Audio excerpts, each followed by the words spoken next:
सभी को क्रांतिकारी जय भीम। साथियों, 1 जनवरी 1818 में इस देश में एक युद्ध हुआ था, जिस युद्ध ने दुनिया के वीरता के इतिहास में अपना एक पन्ना जोड़ा, जो पन्ना अपने आप में एक अलग पन्ना है। वीरता दुनिया में उन लोगों ने भी दिखाई है जिन लोगों को वीरता बताने का अधिकार धर्म ने दिया था, या जो जिनके हाथ का शस्त्र धर्म ने नहीं छीना था। ऐसी लोगों ने वीरता बताना, और जिनको शस्त्र धारण करने का अधिकार हजारों साल से दिया नहीं गया था, जिनके ज़िंदगी के सारे रास्ते रोके गए थे, यहाँ तक कि उनको इंसान करके कहना भी और इंसान की ज़िंदगी जीना भी उन्होंने दुश्वार कर दिया था। उन्होंने उस ज़िंदगी जीने को भी उन्होंने मना कर दिया था। इस तरह से उनका नाम था अछूत, और अछूत थे महार। उन महारों ने एक इतिहास बनाया। वो इतिहास अपनी वीरता से पूरी दुनिया के इतिहास में अपना एक वैशिष्ट्य रखकर, अपना एक अलग स्थान रखकर आज हमारे सामने में हमारी पीढ़ियों को भी आज प्रेरित कर रहा है। वो महार, जिन महारों को अछूत कहा गया, जिन महारों को उन्होंने किसी भी किस्म का हाथ में हथियार रखने का अधिकार ब्राह्मणी व्यवस्था ने नहीं दिया, उन महारों को किसी भी तरह की शिक्षा लेने का अधिकार ब्राह्मणी व्यवस्था ने नहीं दिया, उन महारों को किसी भी तरह से अच्छी ज़िंदगी बसर करने का या किसी भी तरह का उत्पादन लेने का, किसी भी तरह का व्यवसाय करने का या खेती करने का अधिकार तक इस ब्राह्मणी व्यवस्था ने नहीं दिया।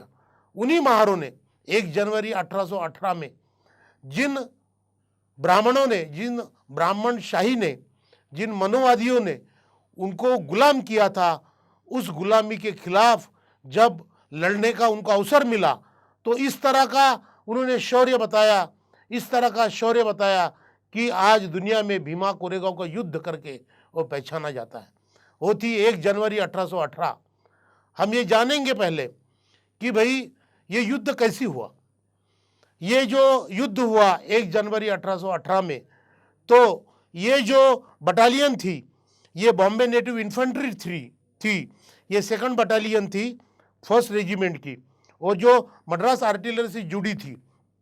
तो ये लोग, ये करीबन 834 लोग थे।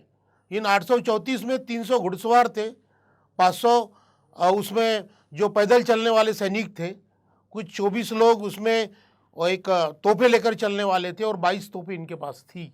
और ये शिरूर से निकले थे। पुणे के पास एक तहसील है शिरूर। ये 31 दिसंबर 1817 में, यानी एक दिन पहले, 1 जनवरी 1818 के एक दिन पहले रात में 8 बजे वो निकले।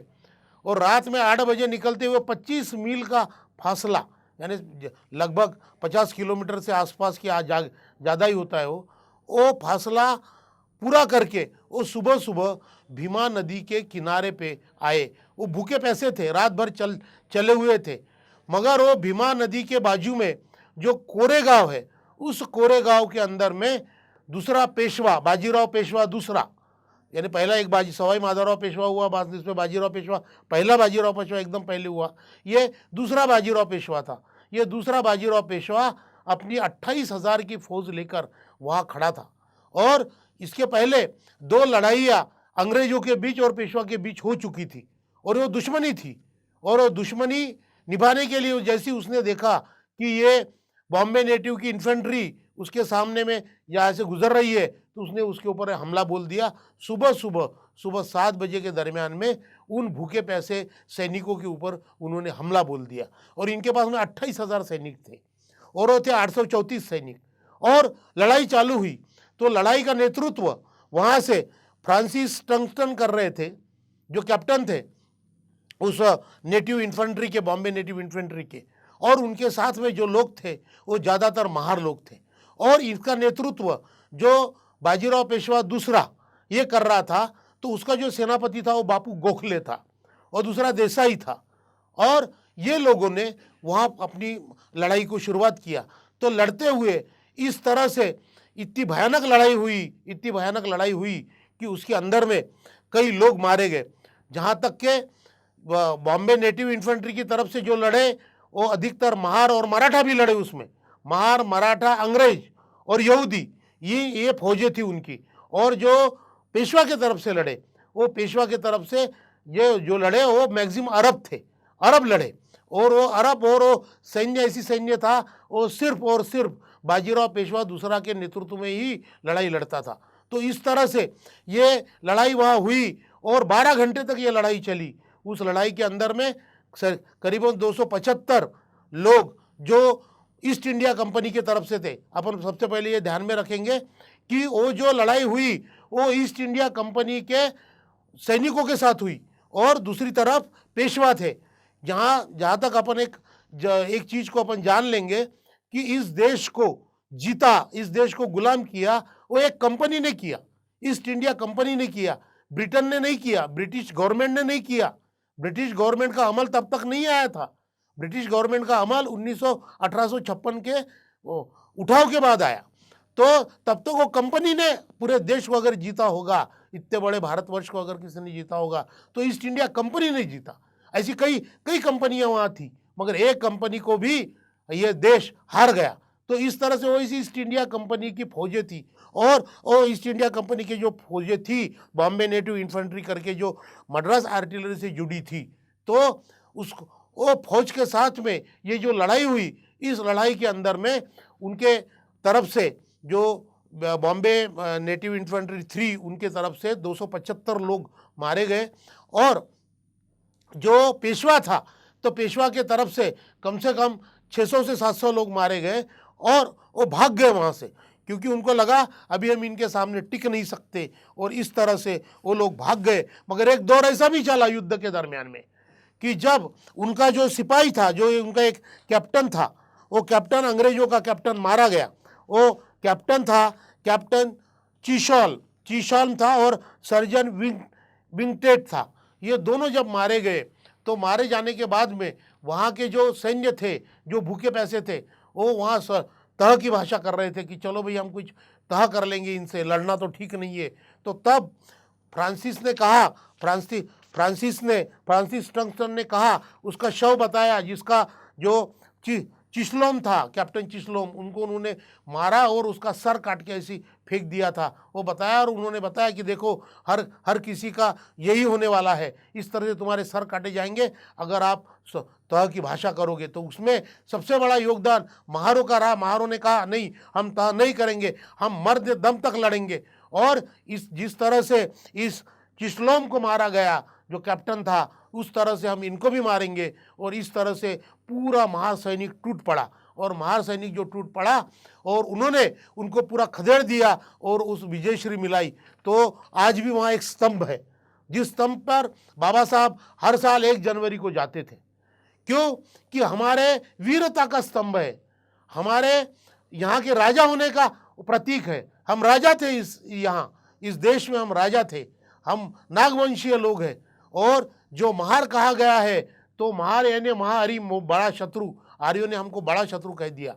महारों के कई डेफिनेशन है, मगर महार ये राजा थे, ये सब लोगों ने यहाँ मान्य किया है।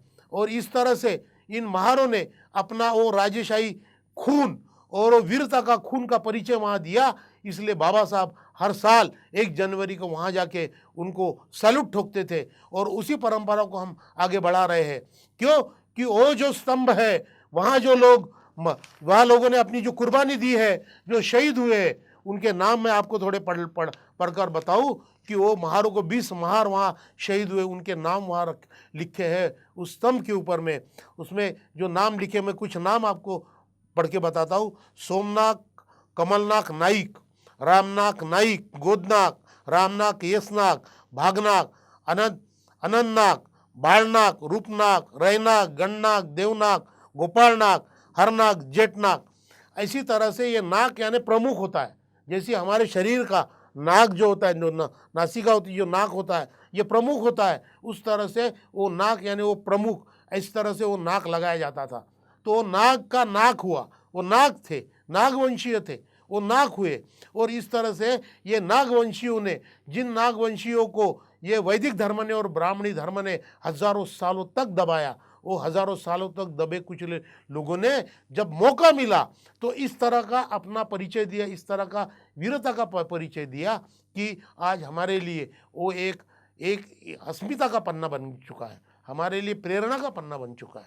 तो इस तरह हम वहाँ से प्रेरणा पाते हैं, हम वहाँ से एक हमारे अस्मिता का परिचय ले लेते हैं और आगे इस व्यवस्था के खिलाफ लड़ने का हमको बल मिलता है। और मैं आपको बताऊं ये हुआ इतिहास, और ये हुआ लड़ाई कैसे हुई और लड़ाई क्यों हुई, इसके पीछे थोड़ा अपन जाएंगे। लड़ाई इसलिए हुई, ये लड़ाई जो हुई तो उसके पीछे में महार लोगों ने जिस शौर्य का परिचय दिया वो क्यों दिया, उसके पीछे में कारण है। कारण ये है कि बाजीराव पेशवा दूसरा, इस बाजीराव पेशवा दूसरा ने महारों को पुणे के अंदर या आजू बाजू के परिसर में अगर घूमना है आपको तो आपको मुंह में एक मटका बांधना पड़ेगा, क्योंकि आप जो थूकते हो वो थूकी से सारी रास्ते प्रदूषित होते हैं, वातावरण प्रदूषित होता है।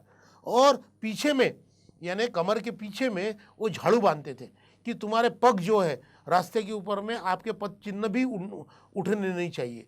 और उनको कहा गया था कि भाई आप 9 बजे के पहले तक आप गांव के आजू बाजू में जा सकते हो, 9 बजे के बाद जा नहीं सकते क्योंकि आपकी छाव बड़ी हो जाती है।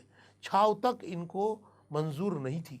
और 3 बजे के बाद जब छाव छोटी होती है तब आप आजू बाजू में घूम सकते हो, मगर आप शनिवार वाड़ा के आसपास या जो भी उनका एरिया था वहाँ आप घूम नहीं सकते।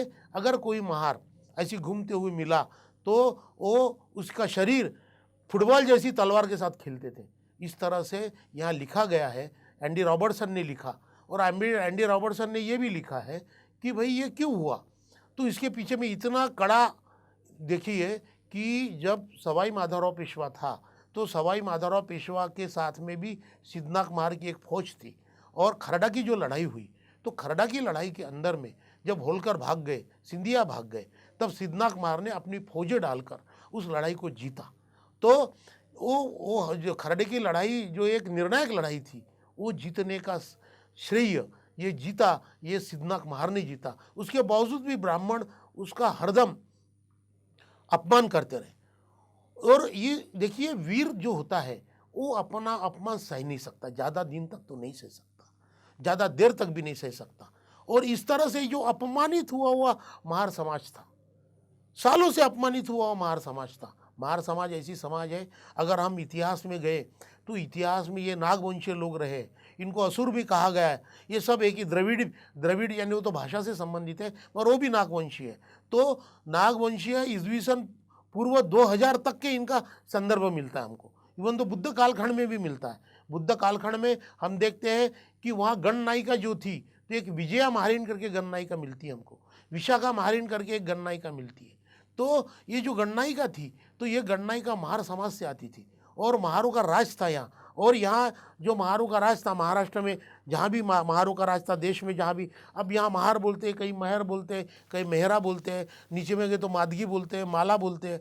तो ये सब लोग एक ही लोग हैं और इन लोगों ने अपना एक इतिहास बनाया है। इवन दो सातवान जो राजा था तो सातवान राजा ने अपने कुल में अपने एक यहाँ के महार के घर पैदा हुई एक जो स्त्री थी, जो युवती थी, उसको उसने अपनी महारानी बनाया था। ये भी इतिहास हमको मिलता है। इसमें कोकण जो है वो कोकण प्रांत, कोकण्या महार करके राजा था, उसके नाम से आज जो है। और जो भी राजा वहाँ आते थे वो राजा अपने आप को महारी करके बोलने में उनको कुछ भी यानी वो गौरव प्राप्त करते थे। हम महारी है ये बोलने में उनको गौरव प्राप्त होता है। और इसका प्रमाण हम देखते हैं तो वामनराव भट्ट कहते हैं प्राचीन काल में महार एक राष्ट्र था। देखो ये वामनराव भट्ट कह रहे। अब ये जो इतिहास तज्ञ है ये भी ब्राह्मण ही है, हम तो हमारे घर से लेकर नहीं आए ये सारी चीज़ें। तो ये कहते हैं, दूसरे दत्तात्रेय खानापुर कर लिखते हैं कि महार ये महाराष्ट्र के मूल निवासी है और वे महाराष्ट्र के राजा रहे। देखिए आगे में राजा राम शास्त्री भागवत लिखते हैं महार ये अति पुरातन असल देसी लोग हैं और वे नागवंशी है, महारों का राष्ट्र यानी महाराष्ट्र। जॉन विल्सन भी यही कहते हैं। इवन तो इरावती कहते हैं कि जहाँ जहाँ तक महार है वहाँ तक महाराष्ट्र है। तो इस तरह से ये सारे लोग अपने आप में एक राजा हुआ करते थे। मगर इन राजा होने वाले लोगों को जब पेशवा ने इस तरह से जानवर से भी बदतर जिंदगी जीने को मजबूर किया, उनके ऊपर में इस तरह के धार्मिक नियमों से उनको जिंदगी से बेदखल कर दिया और उनकी छाव तक नहीं चलती थी, उनका आना जाना तक नहीं चलता था, उनके पग तक नहीं चलते थे, उनको अच्छा खाना झूठन देते थे, इनको अच्छा कपड़ा नहीं देते थे, गांव के बहुत दूर रखा जाता था।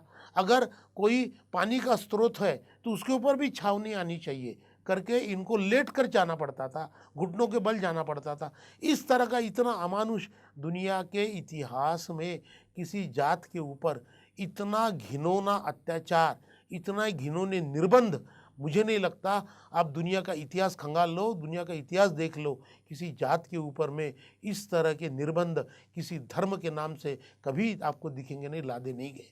मगर ये इसका बदला हर कोई वीर, हर कोई राजा जिसे राजवंश का खून हो, जो वीरता से भरा हुआ उसका वो अनुवंशिकता हो, जो डीएनए आरएनए हमारा वो डीएनए आरएनए वीरता से भरा हुआ है। हम वीर है, हमारा डीएनए आरएनए वीरता से भरा हुआ है। तो जिसका डीएनए आरएनए वीरता से भरा होता है वो कभी इतना अन्याय उस हद तक नहीं सह पाता। जब उसको चांस मिलता है तो चांस मिला तो उसका जरूर वो बदला लेता है। और यही बदला क्यों कि आपके दिल में क्रोध कितना है, आपके पास कौन सा हथियार है ये महत्व का नहीं है, आपके दिल में क्रोध कितना है। वो 834 थे या 28,000 थे, फिर भी ये हारे नहीं, उनको पानी पिलाया, उनको काट डाला, उनको परास्त किया। क्यों उनके दिल में जो क्रोध था, उस व्यवस्था के खिलाफ क्रोध था, उस पेशवा के खिलाफ क्रोध था जिस पेशवा ने उनको जानवर से भी बदतर जिंदगी जीने को मजबूर किया था। तो उस पेशवा के खिलाफ के जो क्रोध था, उस क्रोध को उन्होंने अपना हथियार बनाया और वो हथियार से लड़कर उन्होंने 28,000 फौज को परास्त किया। तो हमको यही करना है। हम कितने लोग हैं, इससे ज़्यादा हम कितने लड़ाकू हैं, हम कितने लड़ सकते हैं। हमारा जो आरएनए डीएनए लड़ाकू का, हम उसको प्रामाणिक रहकर इस व्यवस्था के खिलाफ हम कितना लड़ सकते हैं, यही वहाँ से हमको प्रेरणा मिलती है। उसमें रॉबर्टसन ने लिखा है कि भाई ये इनके ऊपर में, महारों के ऊपर में इस तरह के प्रतिबंध क्यों आए। शिवाजी राजा के ज़माने में ये प्रतिबंध नहीं थे।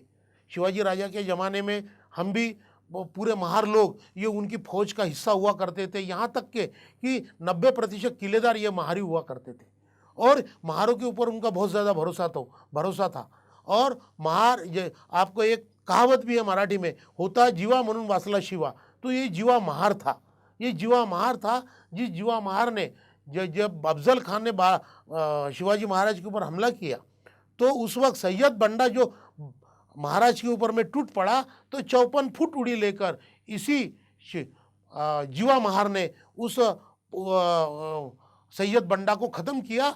और सैयद बंडा को ख़त्म करने के बाद में जब उसकी अतड़ियाँ निकली थी अफजल खान की, वो अतड़ियाँ बांध कर फिर शिवाजी महाराज की तरफ दौड़ा तो शिवाजी महाराज को इन्होंने कहा, जीवा महार ने, कि भैया आप निकल जाइए महाराज, मैं इसको निपटता हूँ। और सही मायने में उसका कत्ल जो है वो जीवा महार ने किया है। मैं वहाँ उस परिसर में जाकर आया हूँ।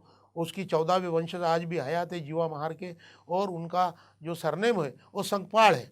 जो बाबा साहब का सरनेम है वही सकपाड़, जो बाबा साहब का सरनेम है वही सरनेम उनका है, जीवा महार का। तो मैं उस प्रतापगढ़ के नीचे वो जो गाँव है वहाँ जाके आया हूँ, उसके 14वें वंशज को मिल के आया हूँ मैं। तो हम तब हम राजा हुआ करते थे, हम सम्मानजनक रूप से जिया करते थे। मगर ये हम सम्मानजनक रूप से जीने के बाद भी इन लोगों ने हमको जो किया, तो एंडी रॉबर्टसन ऐसे लिखते हैं, ऐसी क्यों हुआ, हमको इसका रीज़न भी हमको ढूंढना जरूरी है।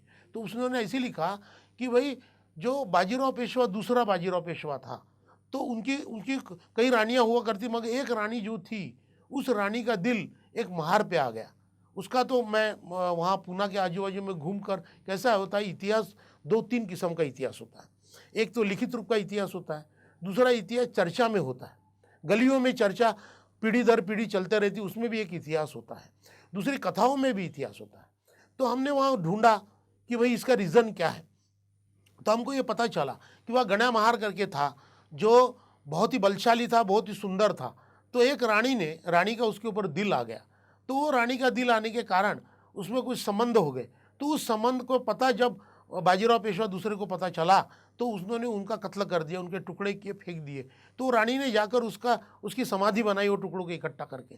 तो उसकी और ज़्यादा गुस्सा आ गया सवाई माधवराव अपने दूसरे बाजीराव पेशवा को, और उसने फिर महाराव के ऊपर में इस तरह के प्रतिबंध डाले कि वो पीठ के पीछे में एक झाड़ू बांधे, कमर को झाड़ू बांधे, और मुंह में एक गाड़गा लटकाए, एक कटोरा जो मिट्टी का होता है, एक छोटा सा पॉट, वो लटकाए और चले। और 3 बजे के बाद में वो आजू बाजू में घूमे, शहर में नहीं आए, शहर में तो अलाउ ही नहीं था। और इस तरह से बद से बदतर जिंदगी इन्होंने दी। तो ये कारण रहा है उसके पीछे में। तो इस कारण अब उसमें वो रानी का दोष है, वो जाति का क्या दोष है? तुम पूरे जाति को सजा दे रहे भाई। जिस जातियों ने आपको लड़ाया, कई लड़ाया जीत कर दी, जिस जातियों ने तुम्हारे दुश्मन से लोहा लिया, उस जातियों को इस तरह की सजा दे रहे हैं। तो ये जो धर्म का, शास्त्र का, मनुस्मृति का, या वेदों का, या ब्राह्मणी जो कुछ भी ग्रंथ है, शतपथ ब्राह्मण है, बहुत सारे ब्राह्मण ग्रंथ है, इन ब्राह्मण ग्रंथों का सहारा लेकर अगर आप किसी वर्ग विशेष को, जाति विशेष को इस तरह से आप कभी गुलाम करने की कोशिश करोगे, तो भीमा कोरेगांव का युद्ध हमको यही बताता है, यही बताता है। वो स्तंभ हमको यही बताता है कि जिस वक्त भी हम पे ये इस तरह की गुलामी लादी जाएंगी, तो ध्यान में रखिए हम भी हमारे पूरे ताकत के साथ उसको विरोध करेंगे। 1 जनवरी 1818 में हुए भीमा कोरेगांव के युद्ध ने, और वहाँ जो स्तंभ खड़ा है, इसीलिए बाबा साहब हर साल जाते थे वहाँ, उसको सैल्यूट करने के लिए जाते थे और बताते थे, हमारे समाज को बताते थे, अछूतों को बताते थे, सभी अछूतों को बताते थे, सिर्फ महारों को ही नहीं बताते थे, हर अछूत को बताते थे। कि इसलिए उन्होंने हु वेयर शुद्राज लिखा है, अनटचेबल्स लिखा है, कई ग्रंथ लिखे। बाबा साहब ने कहा कि इस देश के तुम हुक्मरान हो, इस देश के तुम हुक्मरान हो, अपना इतिहास जानो और फिर से हुक्मरान बनो। आज अवस्था यह है कि आज मनुस्मृति कई मायने में हमारे पे हावी होने जा रही है, हमारी ज़िंदगी के रास्ते बंद करने जा रही है, हमारा आरक्षण ख़त्म करने जा रही है, प्राइवेटाइजेशन करने जा रही है। प्राइवेटाइजेशन करना यानी इस देश का जो सॉवरेनिटी है, यानी सार्वभौमत्व है, उसके ऊपर प्रश्न चिन्ह खड़ा करना है। क्योंकि जब संपत्ति कुछ मुट्ठी भर लोगों के हाथ में पूरी तरह से चली जाएगी, तो हमारा सार्वभौमत्व भी उनके हाथ में चला जाएगा। आज तो 73% प्रॉपर्टी ये सिर्फ 1% लोगों के हाथ में है, और अभी तो पूरी 99% देने की चाह में ये आज की सरकार काम कर रही है, मोदी सरकार काम कर रही है। और आरएसएस तुमको हमको जितने भी अछूत है, SC ST OBC है, सबको फिर उसी तरह से गुलाम करना चाहती है, और आपको फिर सेवा के लिए उपलब्ध रखना चाहती है, और गवर्निंग के लिए, यहाँ शासन करने के लिए वो सिर्फ और सिर्फ अपने हाथ में पूरे सूत्र रखना चाहती है। चाहे वो न्याय व्यवस्था रहे, चाहे वो ED रहे, चाहे CBI रहे, या न्यायपालिका तुम्हारी संसद रहे, या एग्जीक्यूटिव रहे, या एडमिनिस्ट्रेशन रहे, या जो भी है इस देश के अंदर में, या कि शिक्षा रहे, या एग्रीकल्चर, हर चीज़ को अपने हाथ में कंट्रोलिंग करना चाहते हैं। और ये सारे समाज को, SC ST OBC DT NT, इन सब समाज को और महिलाओं को गुलाम कर बनाना चाहते हैं। हम इस देश के हुक्मरान थे और आगे भी हमको हुक्मरान बनना है, और फिर पेशवाई को जिस तरह से हमने परास्त किया था, उसी तरह से इस मनुवाद को हम परास्त करेंगे। 1 जनवरी 2021 को हम ये शपथ लेंगे, और आने वाले दिनों में इस मनुवाद का पराभव करके रहेंगे। इतना बोलता हूँ। जय भीम।